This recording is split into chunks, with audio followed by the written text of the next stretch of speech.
Bonjour à toutes et à tous et bienvenue dans les histoires de Papa Mika. Tout d'abord, je voudrais vous remercier d'être de plus en plus nombreuses et nombreux à écouter ce podcast et surtout à le partager. Si ce n'est pas encore fait, n'hésitez pas. On y va, on est parti pour l'histoire du jour. Imaginez, vous êtes à 12 000 mètres d'altitude, confortablement installé dans un des fleurons de l'aviation mondiale, le Boeing 767. Nous sommes le 23 juillet 1983 et tout semble parfait. Pourtant, cet avion d'Air Canada est déjà condamné. La cause, ce n'est pas une pièce mécanique brisée, pas un acte de malveillance, juste une virgule, une erreur de calcul mal placée. Le Canada est en train de basculer au système métrique et dans les esprits, c'est un peu le chaos. À l'escale d'Ottawa, le commandant Robert Pearson et son copilote Maurice Quintal doivent faire le plein pour rallier Edmonton. Mais l'avion a un petit caprice. Son système électronique de gestion du carburant, le Fuel Quantity Information System, est en panne. Pas trop de problème, on peut voler sans. Pearson accepte de partir, mais il doit calculer sa charge à la main et il lui faut donc 22 300 kg de kérosène. Mais au moment de convertir les litres en masse, le piège se referme. On lui donne un coefficient de 1,77. Pearson multiplie, vérifie, valide. Mais personne ne réalise l'horreur ou l'erreur. 1,77, c'est le poids en livres.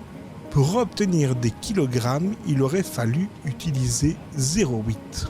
L'avion reçoit donc 11 350 litres de Jetta 1 au lieu des 20 000 nécessaires. Sans le savoir, l'équipage s'élance au-dessus des forêts canadiennes avec seulement la moitié du carburant. Le vol 143 décolle, le compte à rebours est lancé.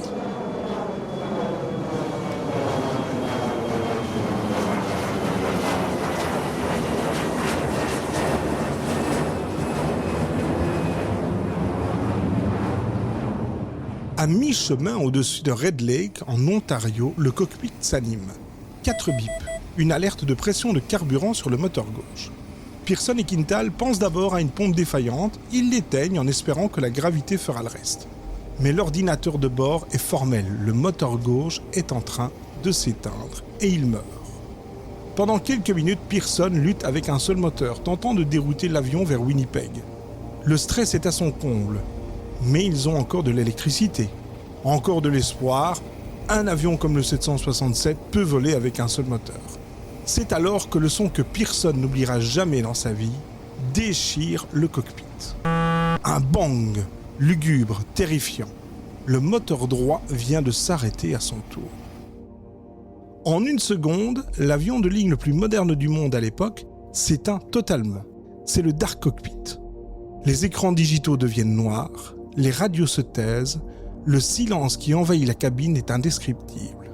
On n'entend plus que le sifflement du vent sur la carlingue. L'enregistreur de vol va alors capter 3 mots qui résument tout.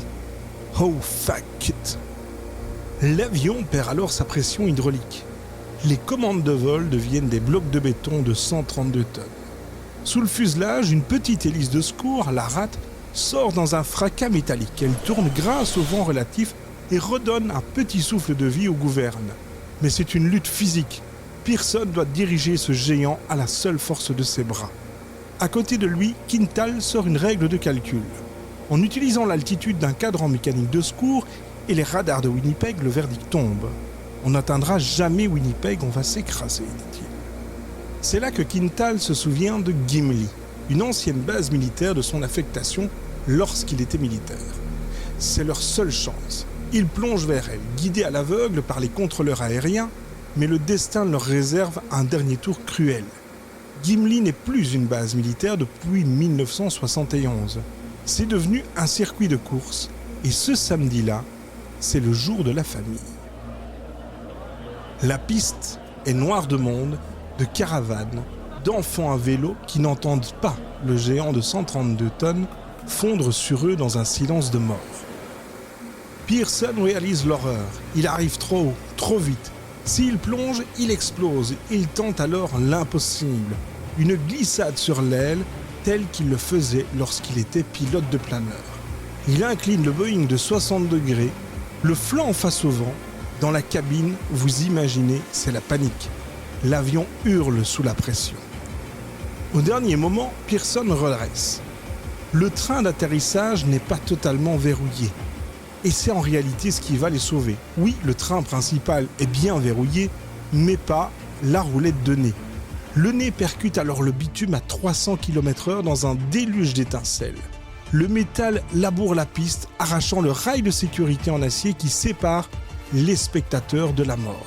L'avion s'arrête à seulement quelques dizaines de mètres des célébrations. Le miracle a eu lieu. 69 occupants, seulement 10 blessés légers.